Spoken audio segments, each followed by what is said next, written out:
Oke, halo semuanya. Selamat pagi, selamat siang, selamat sore, selamat malam ya. Selamat pagi aja ya.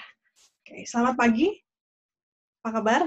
Semoga semuanya tetap sehat, tetap semangat, dan tetap bahagia gitu ya dalam menjalani perkuliahan. Oke, jadi di sesi kali ini kita akan melanjutkan kuliah Advanced Information System ya untuk topik Value of Information System.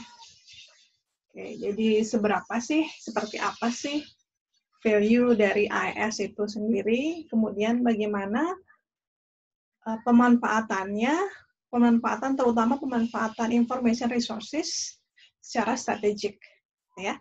Jadi materi kuliah ini menggunakan referensi bukunya Carey Person dan Carol Saunders, oke? Managing and Using Information System, a Strategic Approach.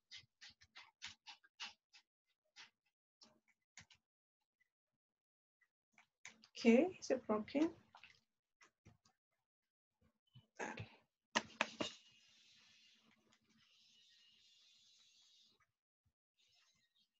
Oke, jadi apa saja yang akan dipelajari dalam topik kali ini?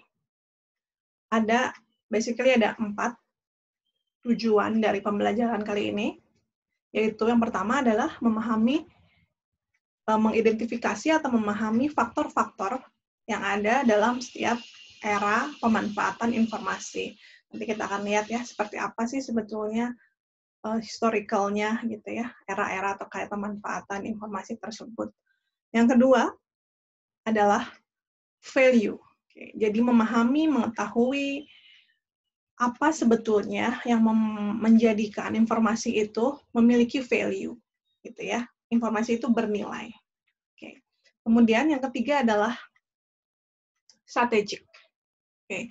Jadi bagaimana informasi itu dapat digunakan secara strategically, gitu ya, dalam porsi strategis dengan menggunakan beberapa framework. Oke. Yang keempat atau yang terakhir itu adalah bagaimana pemahaman terkait dengan resiko-resiko dari information resources. Oke.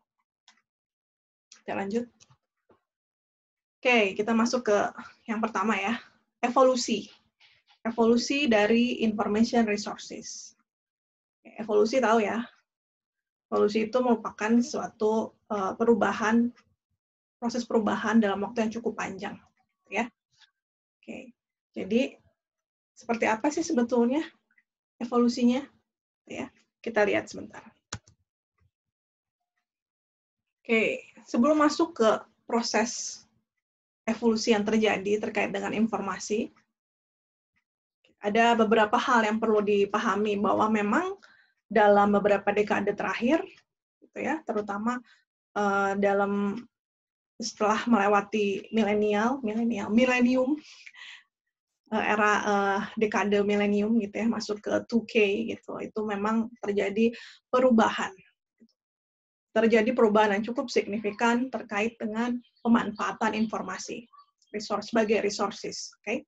Kemudian organisasi juga seringkali mengubah mindset-nya terhadap bagaimana mereka memanage informasi, mengutilisasi informasi. Ya, nanti bisa dilihat dari detail evolusi yang akan dijelaskan. Oke, kemudian sebetulnya untuk apa sih gitu ya mindset itu diubah? Gitu. Organisasi atau company mengubah mindset itu untuk apa? Itu ternyata tujuannya apa sih? Gitu. Tujuannya tak lain dan tak bukan adalah apa coba? Ya, tentunya bisnis is business gitu ya. Kalau kita ada mungkin term istilah, misalnya kita belanja ke teman kita gitu ya, terus minta harga temen gitu misalnya ya, seperti itu. Minta harga temen, kemudian pengennya sih sebenarnya lebih murah gitu kan. Padahal ya friend is friend and then business is business gitu ya. Kenapa? Bisnis itu ya memang tujuannya adalah buat dapet cuan gitu ya. mau nggak mau memang itu tujuannya gitu. Itulah bisnis gitu. Another thing misalnya social enterprise itu nanti gitu ya. Itu ada karakteristik khusus sendiri lah gitu ya.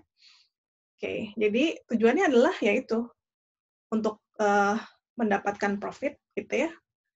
Kemudian apa? Dari profit itu sebenarnya mereka ingin mendapatkan gaining advantages gitu. Secara kompetisi di dalam marketnya. Oke. Kemudian selanjutnya adalah biasanya memang strategi ini ya. Kalau kita bicara strategi, penentuan strategi itu pasti memanfaatkan informasi yang ada gitu. Jadi proses pemanfaatan informasi ini di-utilize sedemikian rupa untuk memastikan semua proses pendefinisian strategi itu sangat efektif. Oke, seperti itu. Ada pertanyaan? Sebelum saya lanjutkan. Oke.